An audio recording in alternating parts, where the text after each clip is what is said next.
Good morning, and thank you very much for joining us. I am Yori Folani.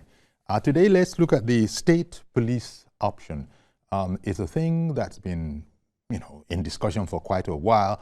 The president has actually virtually promised it. In fact, he has said that there will be no delay in indeed forming state police, establishing state police. There are those who are against it, but this is something that is required to improve localized security situations. Now, there are some reasons for the fear in some quarters about state police.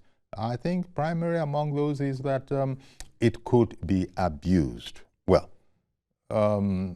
again, people are saying that, be that as it may, people can put all those, problems down, as it were, and when you look at it side by side, if that is going to be considered a negative, even if for the sake of argument or discussion, we are saying that, yeah, that's a possibility, which we are not even saying yet. You look at it and you look at both sides of the page and you see that the benefits are probably much more than the disadvantages. Yeah, there will be some things that need to be done. It's not just going to be by fear. The Constitution will have to be amended. Section 214 of the Constitution, the 1999 Constitution, it's going to have to be amended in order to allow states to create their own police. Also, the matter of the structure is a concern because it will be existing alongside the federal police. This we have seen in other jurisdictions where there's a federal police and then there are local police forces or police formations. In fact, there was a time when the Nigerian police force was, I think, counseling us that the word force, it's not the modern way to look at policing. Someone was saying that in Nigeria. I think what they were implying was that take the word force out. The police is your friend, and so leave force out of it. Anyhow, to look at this situation this morning, with us is our security expert, our guest security expert and CEO of Beacon Consulting, Dr. Kabir Adamu. Good morning to you, Dr. Kabir Adamu. Good morning, Uncle Yori. Thank you very much. It's my pleasure to be back here with you again. Indeed. Hope you are doing well. Very well, thank you. Thank you very much.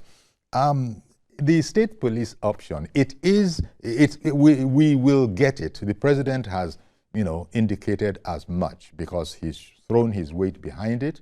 Not that one wants to be raking over old coals, but the former Inspector General of Police wasn't overly enthused of the idea and indeed had mentioned it, and it is thought, among other things, to have culminated in his taking a retirement, and that's as much as I'll say about that. But the new Inspector General has said that the police, there's no going back on it. It's here to stay. Those were the words, that it's here to stay. So that shows a sort of a reinvigoration of the idea. But let's look at this, what is being called the state police option. Your thoughts, Dr. Adamu, as a security expert, it is needed, is it? Or do you see it differently? Thank you, Uncle Yori. I think you've kind of captured all in the summary that you provided. And let me start by emphasizing that we need to understand what policing means in Nigeria so that we're very clear about what we are decentralizing.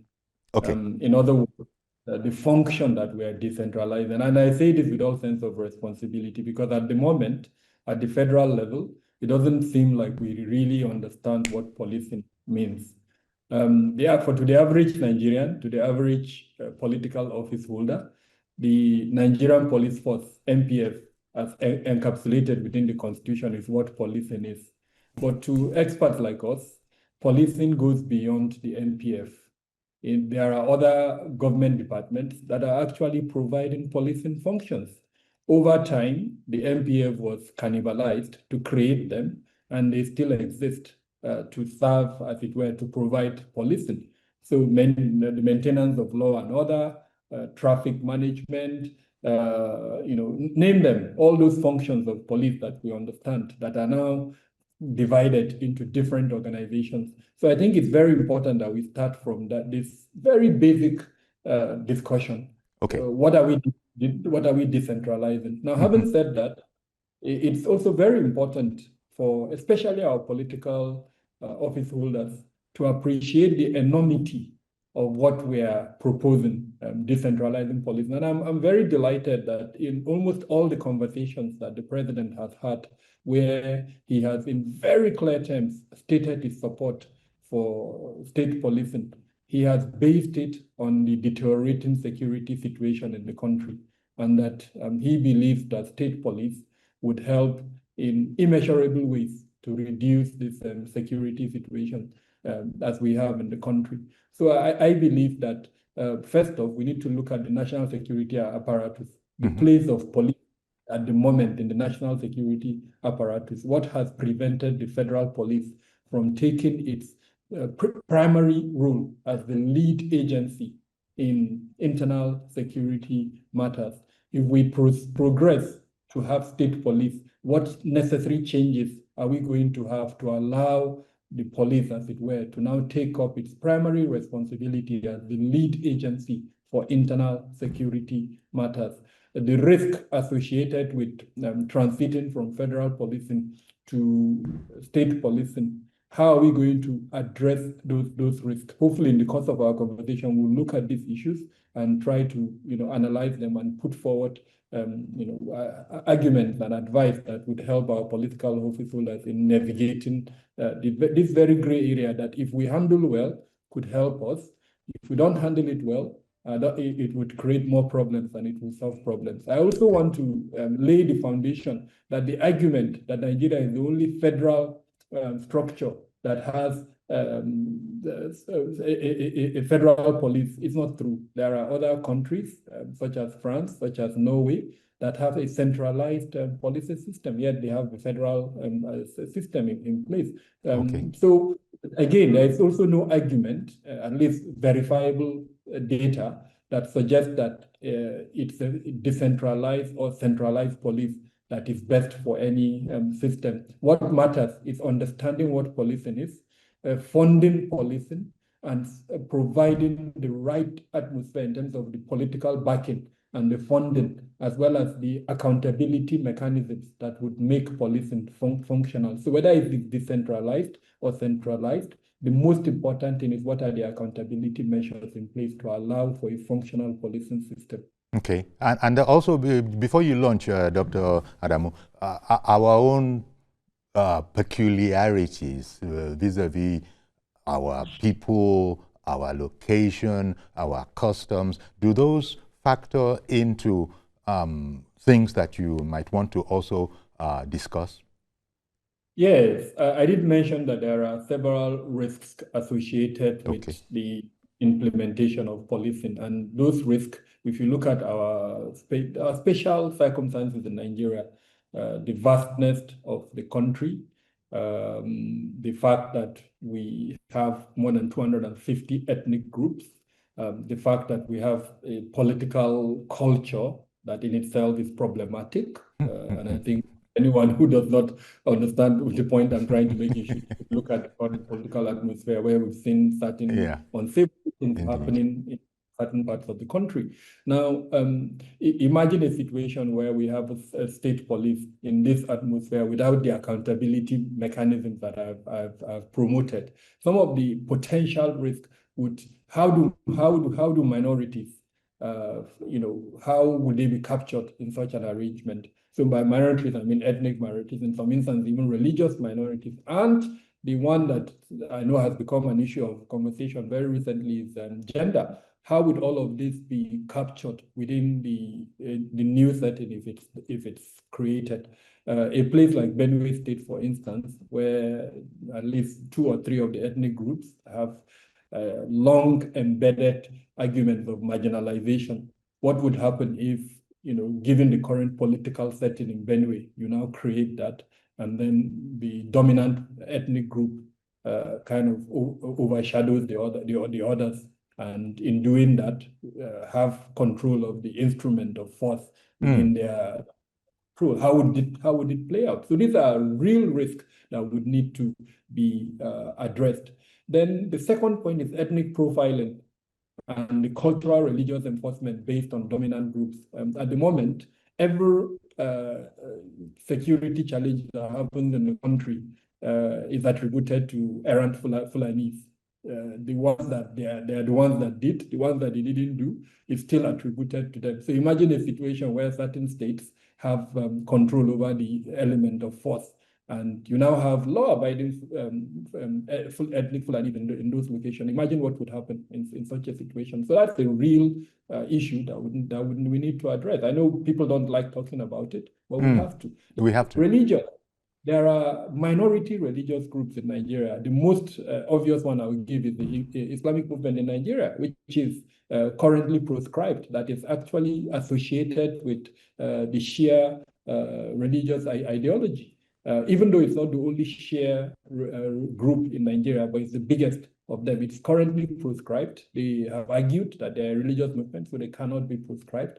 Now, imagine if the then governor, who is now currently embattled, with the current government, had the control of the element of force within the state where that happened. What would have happened, given what we saw when they had the altercation with the then service chief? So those are also real elements. And then I also think the pressure that our security forces are under at the moment, which has made them carry out certain actions that are a little bit questionable. So imagine a situation where we transit to state police with that kind of pressure, what we're likely to see. And I'm talking about reinforcement of divisions in a multi-ethnic, multi-religious society.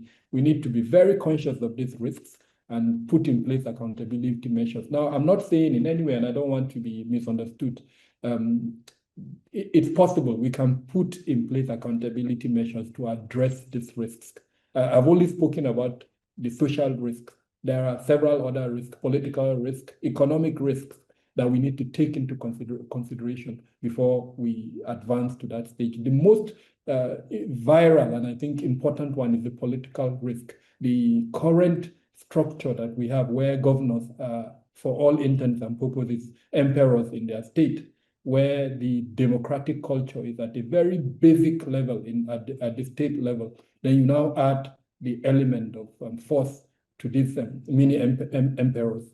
Imagine what would happen in that state in terms of the democratic space, what opposition political parties would be allowed to do. So this again, that's another political risk that would need to be taken into consideration as we advance the argument for state police. Thank you very much, Dr. Adamu, because it's such a wide-ranging consideration of all of the issues. Not least of all, at the moment, the reason why we don't have state police, if one were to look at it academically, is that the Constitution simply doesn't allow it. Section 214 of the Constitution would have to be amended. And that's without going into all the considerations that you have mentioned. Why do we have a unitary police? It's because that is what Section 214 prescribes. Now, people are ready. That is, advocates of it are ready to amend this Constitution in order to, and that's the word, allow the states to create their own forces. Now, you've just been speaking about some of the risks inherent in what used to be our mindset. Maybe the next question to ask is, because it's such a wide-ranging subject, is what do you think can be done? You've mentioned political, there are also cultural issues, of course, democratic issues are in there. All of these sometimes are all intertwined. What do you think can be done to ensure that people understand that the law is the law? By which I mean that, look, to put it crudely and simplistically, in a Yoruba-speaking area, for instance, the police will be of that stock. They know themselves. In an Hausa-speaking area, ditto. and so on and so forth. So they would be products of their environment, unlike what we have at the moment, where it's all one. It's a melting pot, and everybody is equal in the force. I use the word equal advisedly. So a policeman is a policeman. So a policeman can be posted, is the word that they use, to an area that he really doesn't know anything about, but he goes there with the principles, policing principles that he has obtained through his training, and this is what is to apply wherever he goes. How do you think we should proceed? I'm particularly happy that, number one, the president is solidly behind this, and even the new Inspector General of Police has used those powerful words, state police is here to stay. So what are those things that will need to be done for us to begin to see a semblance of getting over where we were before into where we need to be now? Thank you, Uncle Yori. Before I answer that question, let me add to the mix that I contributed earlier on by speaking about the economic risks. In addition to the social risk, the political risk, there are economic risks too. And the reason why I want to add to them is that this is what we need to study to make sure we put in place mitigants so that we don't, fall into the trap of this risk that I've associated. My specialty is risk management. And of course, you start with identifying the risks, you evaluate them, and then you put in place mitigants. So that's the advice I'll actually give the political class. Now, what are these economic risks?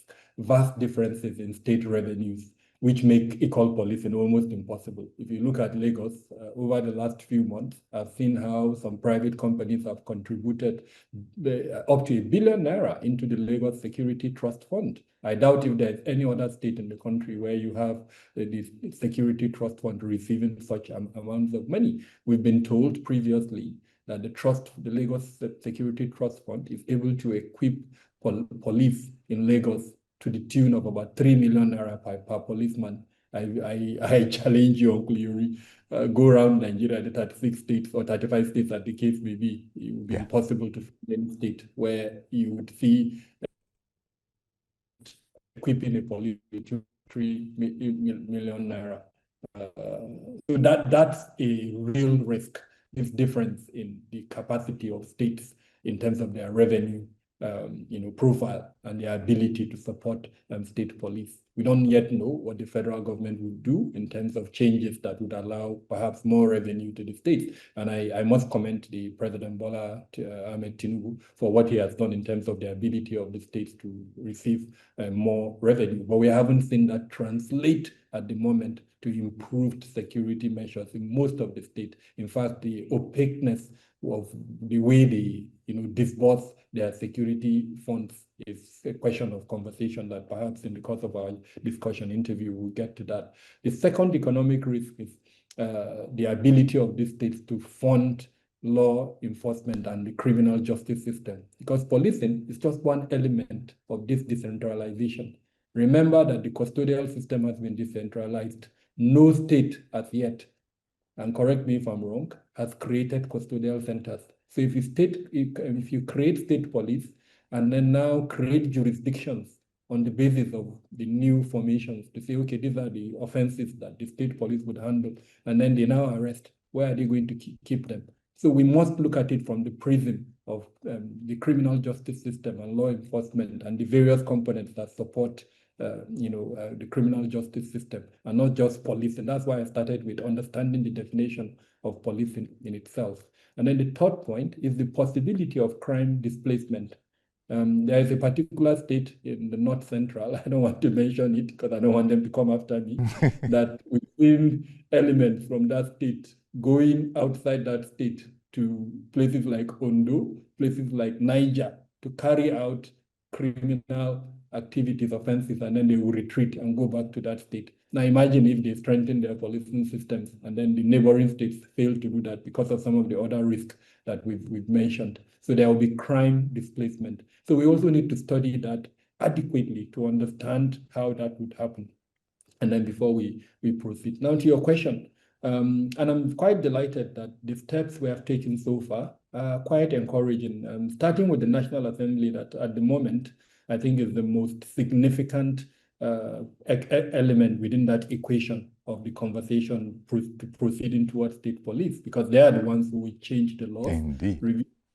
To allow for the creation of state police. Now, over time, they've had several conversations. I've attended town hall meetings, and I was privileged to present at some of those town hall meetings. So I know that they are having that conversation and they are harnessing the views of Nigerians, and that's the way to go. But beyond that, I would recommend majorly to the two principal officers within the National Assembly, that's the chairman of the National Assembly, the Senate President, and the Speaker of the House of Reps, to commission an empirical study to look into these issues, to have expertise from policing experts, risk management experts, constitutional lawyers, who would now commission an empirical study to look at this, the challenges, these issues that I've mentioned. I am, as a risk management expert, I've presented some of the risks associated with it. But if you bring in a constitutional lawyer, he would also present to you certain challenges, perhaps embedded within our constitution. If you bring in a policing expert, he would probably expand on this element of the definition of policing and issues around the cannibalization of the current federal structure that we have at the moment. And so several other criminologists, sociologists, name them, bring them together, set up a committee of nothing more than 12 persons, with a chairman or chair lady, as the case may be, and a secretary, and have them produce a policy brief for consideration by the National Assembly. And then, of course, in addition to what has been done, I did say that they've had town hall meetings where they've considered almost everything that we've discussed here, but it's not enough.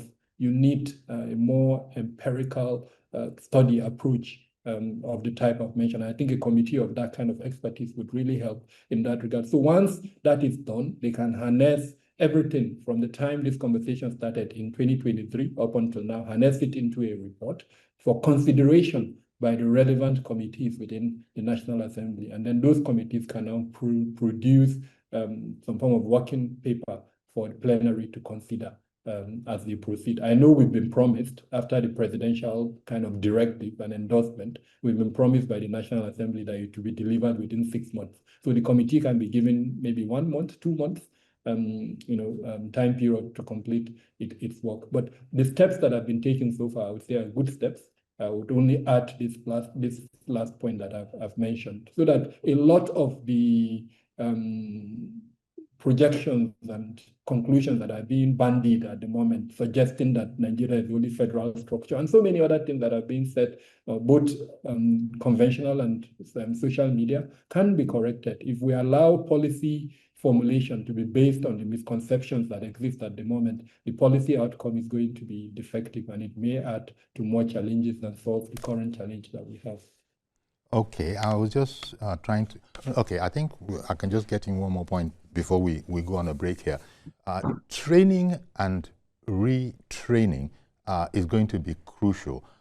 You are talking about the structure, the legality of it, or the administration of it. We have no problem, especially when we look at the top echelon of the police, seeing that these are fine men, you know, in uniform. Any senior police officer would, by and large, would make a Nigerian proud. But those are not the people that, so to speak, actually do the work. If I want to use the expression, I don't know how appropriate it is, the boots on the ground. You have those kind of, you have that kind of a situation. Okay, phone calls are beginning to come in, but I suspect you know where I'm going, because there's expertise. There is hardly any profession in Nigeria that is not represented within the police, a uniform-wearing policeman. So that goes to show that intellectually they are all there. But the police is different in the sense that it does relate with citizens, with members of the public, one-on-one, and oftentimes the interaction leaves a lot to be desired. So that is in that context that I was suggesting, and perhaps really asking your opinion on how strong a need do you think there is for that to be corrected. But before you go in, I can suspect that we might actually have to go on break and then come back. But let me quickly get in Mr. Joshua in Irewolide. Let me get your comment in. Good morning to you, sir, Mr. Joshua. Good morning, and good morning to your security expert there. Thank you. He's done a good job on the topic, but I just want to add this angle to it. Sure. I think state policing is already in place. Okay. It's already working in Nigeria. It's just trying to put a legal framework or structure on it.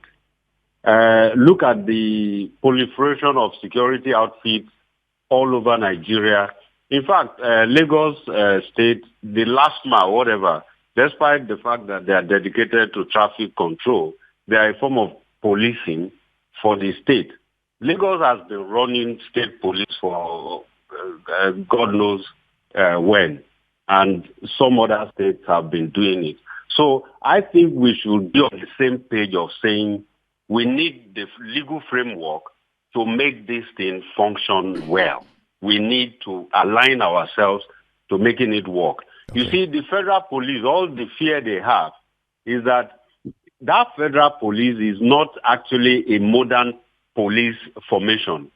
They are a product of, colonization. So they are still afraid of being challenged. So we don't need them. We don't need that moribund system or centralized system in the way Nigeria is made up.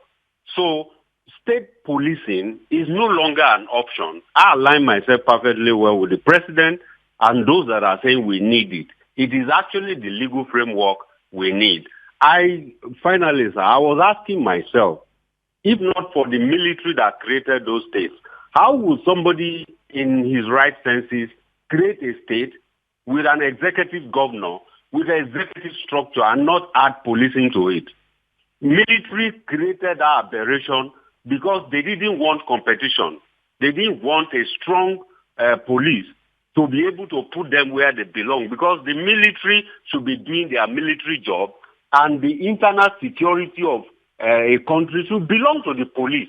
So we need the state police in its legal stature that function well for Nigeria. That's what is going to work for us. No matter what abuse happens, it will ultimately be taken care of. Okay. So our fears should be allayed by the fact that it is doable. Thank you, sir. Thank you very much for calling in, Mr. Joshua. Dr. Adamu, let me quickly take that break. I'll come back and then we'll open up the conversation a bit and also open up the phones. Do stay with us, please.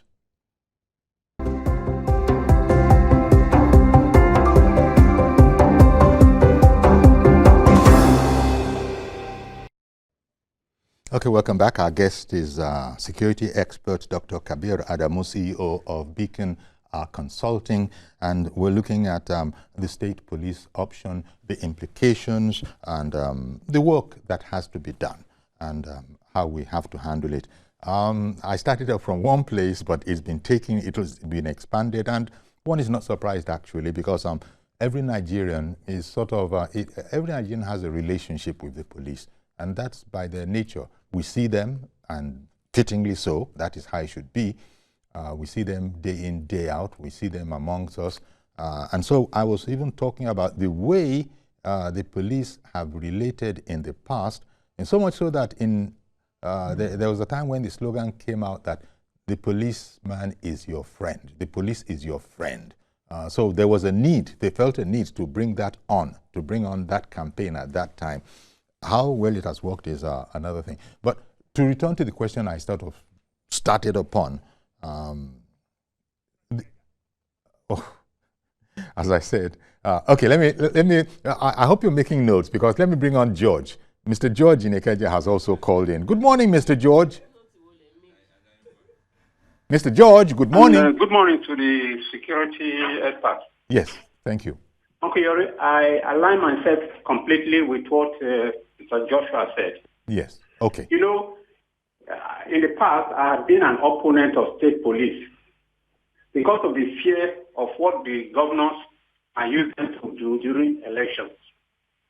So the security situation in the country now has gone beyond elections.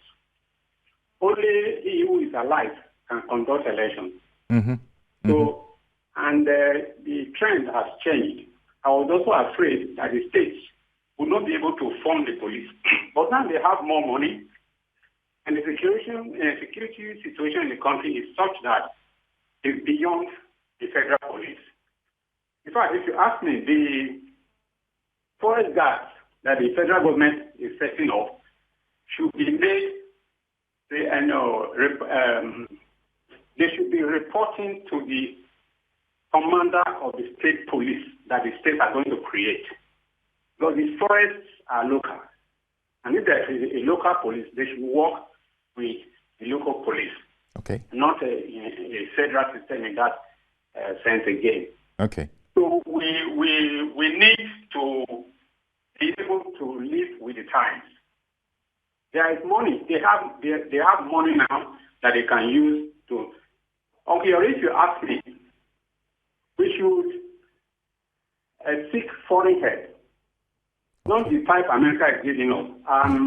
I'm particularly skeptical about America. There are other countries that can help us without strings attached than America, to help us to address our security situation. We need external help. That is just the truth of the matter. Okay. The government should be looking into that, because the situation, with all the efforts of the government, the situation does not seem to be abating. And something has to be done about it. Okay. Thank you. Thank you very much, Mr. George, calling in from Lagos. Dr. Adamu, the topic has sort of expanded, gone off in about 2, 3, or 4 different directions. So in any order that you will, please, let us have your commentary. Okay, thank you. Let me start with your own question regarding the attitude, the interface between us and the police. Okay. And I think it's well documented that interface is an unsavory one. NSAS is, I think, one of the best examples to give of how that interface has resulted in, what happened during the NSAS protest and unfortunate things.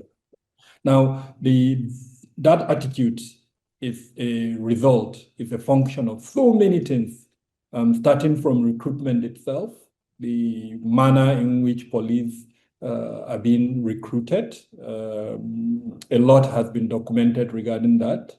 Corruption, bribery, incompetence, interference, so many factors influence that recruitment. If we move from recruitment, you go to training itself. Recently, and I must commend the President Bola Tinubu Ahmed for that, he set up a committee. I think he used the platform of the Economic Council to set up a committee chaired at the moment by the Executive Governor of Enugu State, with the former Inspector General of Police, Abba, as the not Abba, anyway, one of the former Inspector General of Police as the secretary of that committee, to look into the current training schools owned by the police, and to see how they can be transformed. And this is not even to mention the contents of the Renewed Hope agenda, where there are elements there that speak directly to upgrading these training facilities that for the past 2 years, the Ministry of Police Affairs have been saddled with that responsibility to increase and enhance the capacity of those training schools. So that's another element that determines the attitude. If you subject a recruit, which is the situation at the moment, to the very hostile circumstances in the training schools at the moment, there is no way that person will be civilized. I say this with all sense of responsibility. He will come out as an uncivilized person, and that's how he's going to relate to us Nigerians. The third point is the work conditions, the working conditions that this recruit who goes through the training process comes out, is now subjected to work in conditions that no human being should be allowed to work in. He sometimes has to buy his kits himself. He would have to feed himself. He would have to transport himself. Accommodation is sometimes not provided for him. All those elements of entitlement, equipment, welfare, they are not very clear, and sometimes they are not available. I know the listener may think I'm overemphasizing this. No, that's the reality of a significant number of police personnel in Nigeria at the moment. So these are some of the reasons for the current attitude that we see. I must also add that the absence of an accountability mechanism within the policing system. What do I mean by that? Yes, you have the Police Service Commission that is supposed to be the ombudsman for policing in Nigeria, but in itself too, it has its own challenges that is inhibiting its capacity to serve as an ombudsman. So you have offenses that are being committed, they are not addressed, and so the culture kind of ingrained itself. So that's for attitude, and that's why we're seeing what we're seeing. And to correct this, we need to look at all these elements that I've mentioned. And like I said, I must commend the president for setting up that committee. I hope that the political class, since it's the governor that is setting that committee, takes it seriously, and then we see the report of that committee implemented in a very short time, so that we see changes within the training institutions of the school. Now, to the question asked by Joshua. Sorry, sir. Just before you go on to that, the program is taking on a momentum of its own. Oladele in Ilorin has called in. So, Mr. Oladele, good morning. If you're there, Mr. Oladele, good morning.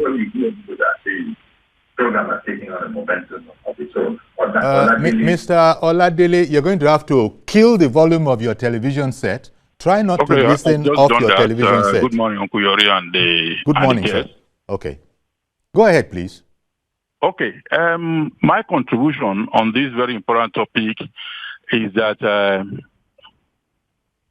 hello, can you hear me? We can hear you. We can hear you very well. Okay. My contribution is for the structure to be looked into.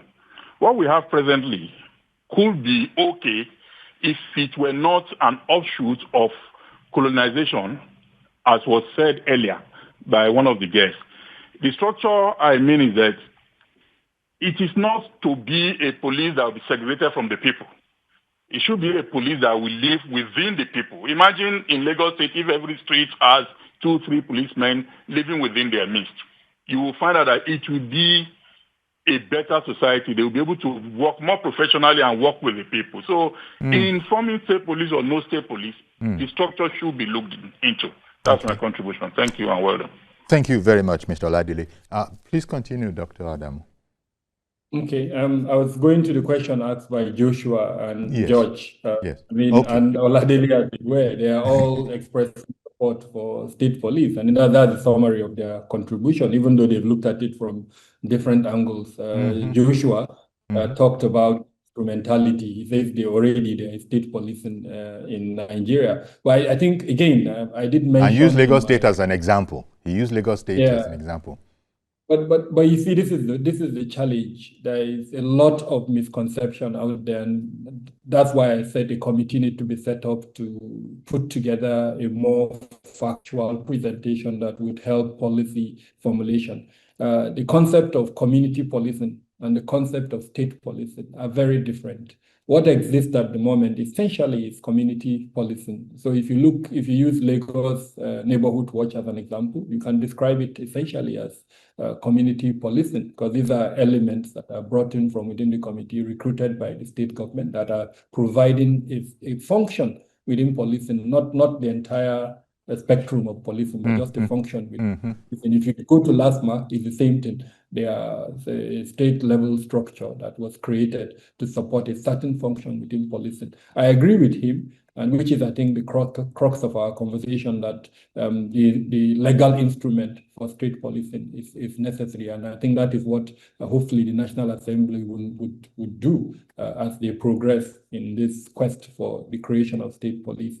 For George, he's arguing that states have more finances at the moment, and that would allow them to shoulder the responsibility. But you see, the challenge in that argument is this: what have they been doing with the funds that has been given to them in terms of supporting policing at the state level? Frankly, very little. We've seen a few states buying vehicles. We've seen others buying drones, but then, it's a little bit funny, and I am being nice here to say that it negates the concept of public security. If you just buy vehicles and buy drones and think that is what the current police structure requires, without any accountability measure in place. Where did you buy those things from? Was it advertised? Is it the most competitive pricing that was done? So many questions around that. This room of public security requires so many elements. And I would say with all sense of responsibility that perhaps it's only Lagos State at the moment that have that spectrum and that can easily transit from where it is into state policing. Most of the other states don't have. So they've not been using that money adequately. He also talked about forest guards. Yes, that could be an element, but then it's not very clear at the moment. We need to make sure that the function of forest guards, which is at the moment to dominate the forested parts and deny the bad elements the ability to live in those forested parts. Is that a policing function? No, it's not clearly a policing function. So we need to be very clear there to make sure that the functions, that the mandate of the forest guard aligns with what a conventional mandate of police will, and not just assume that it would go like that. He talked about living with the time. I agree with him that it's very important to adjust and make changes as the case may be when in terms of our requirement for policing. Thank you. Mr. Quadri, calling in from Uyo, Akwa Ibom. Good morning. Hello, Quadri.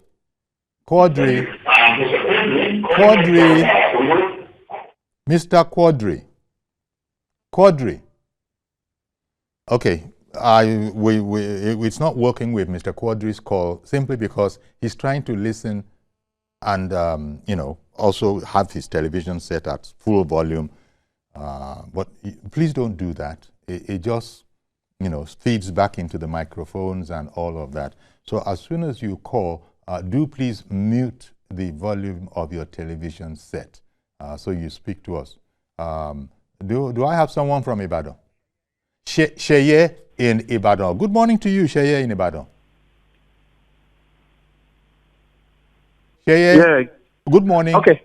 Good morning, Kiori. Good morning, thank sir. you. I've listened attentively to your view this morning. Yes, our in-house expert.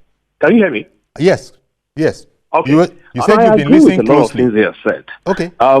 Particularly, my own contribution here will focus on this fear that we keep having, that probably our governors will misuse the opportunity or they will abuse the state police state. And I kept saying that, look, we have moved away from 1960 or the 60s.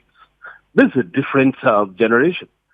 State police is long overdue, and what we should be advocating is let us have adequate safeguards in place that will ensure that this will not be misused. We can't keep saying that because, it will be misused. We shouldn't move away from the policing of 70 years ago. What we have had over time is that we are stuck with what we've been doing during the colonial era. And we've gotten used to that. Today, the population is over 200 million.